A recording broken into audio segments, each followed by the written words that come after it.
नमस्कार मंडळी. सोमन कोलाज या आपल्या चॅनलवर आपले स्वागत आहे.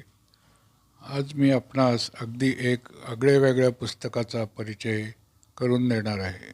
पुस्तकाचे नाव आहे जनसंहार आणि लेखक आहेत अच्युत ओक. सामान्यतः आपण नरसंहार, संपूर्ण नाश किंवा होलकॉस्ट, मानवसंहार इत्यादी शब्द समानार्थी म्हणूनच वापरतो. इसवी सन 1944मध्ये राफेल लेम्किन ह्या अभ्यासकाने जनसंहार, जेनोसाइड हा शब्द तयार केला. जनसंहार या शब्दात वंशद्वेष, जातीद्वेष, धर्मद्वेष, वर्णद्वेष, सामाजिक विषमता, आर्थिक विषमता असे अनेक पैलू सामावलेले आहेत. जनसंहार म्हटले की हिटलर आणि स्टालिन हेच प्रथम आपल्या मनात येतात. अमेरिकेने अणुबॉम्ब टाकल्यामुळे जपानबद्दल आपल्या मनात एक सॉफ्ट कॉर्नर असतो. पण जपानने 1937-38मध्ये चीनच्या नानकिंग कतलीत 3 ते 4 लाख नागरिक यमसदनास पाठवले हे पुस्तक वाचल्यावरच आपल्याला समजते. रवांडातील संहार ऐकून असतो. केवळ 100 दिवसात 8 लाख तुत्सी लोकांना ठेचून मारण्यात आले. या हत्याकांडाची पूर्वसूचना माहिती युनोला देऊनही युनोने काहीच केले नाही. त्यासाठी हे प्रकरण युनोच्या कक्षेबाहेर आहे असे कारण दिले गेले. प्रत्यक्ष हत्या न करता अप्रत्यक्ष हत्येचे उदाहरण म्हणून कॅनडातील जनसंहार एका निराळ्याच पद्धतीने झाल्याची माहिती आपल्याला मिळते. कॅनडामधील जनसंहार हा सामाजिक सांस्कृतिक आहे. या सदरात तेथील आदिवासी, वन्य जमाती, मूळ लोक यांचा नायनाट करणे. अप्रत्यक्ष हत्या म्हणजे जमिनीचा नाश, शेतीचे प्राणी मारून टाकणे, उपासमार इत्यादी. सध्या अमेरिकेत चाललेल्या आंदोलनाच्या पार्श्वभूमीवर पुस्तकातील काही माहिती देणे उचित वाटते. कोलंबस अमेरिकेत उतरला तेव्हा दक्षिण अमेरिकेत मूळ टोळ्या आणि जमातीचे लोक मिळून 1 कोटी लोक होते.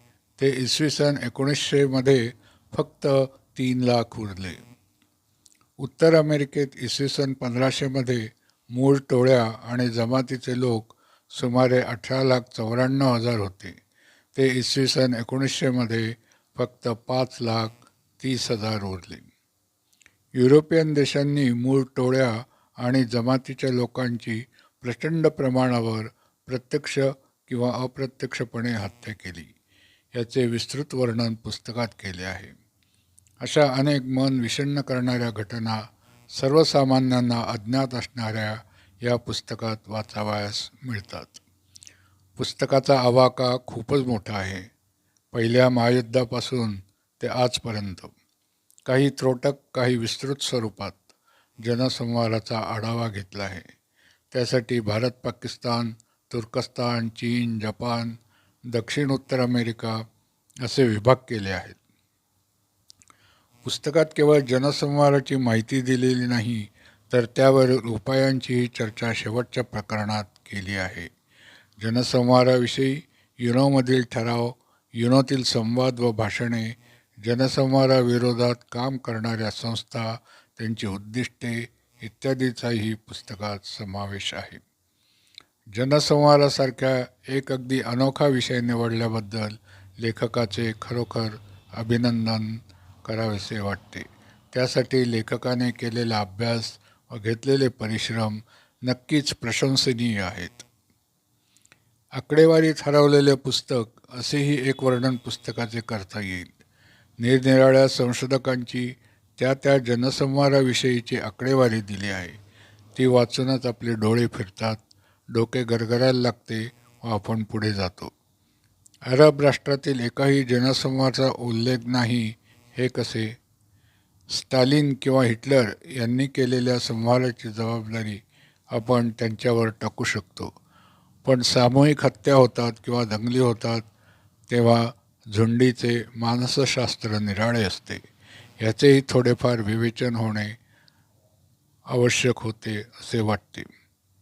जाता जाता दुसऱ्या महायुद्धानंतर इतके जनसंहार झालेले आहेत की त्यातील मृतांची संख्या दोन्ही महायुद्धातील मृतांची संख्या एकत्रित केली तरी त्याहूनही जास्त आहे. आपणही एक अलीकडल्या काळात कोविडचा जनसंहार प्रत्यक्ष अनुभवला आहेच. एकंदरीत पुस्तक नक्कीच वाचनीय आहे आणि त्यासाठी लेखक अभिनंदनास पात्र आहे. धन्यवाद. असेच विविध विषयांवरचे व्हिडिओ बघण्यासाठी माझ्या सोमन कोलाज ह्या चॅनेलला अवश्य भेट द्या.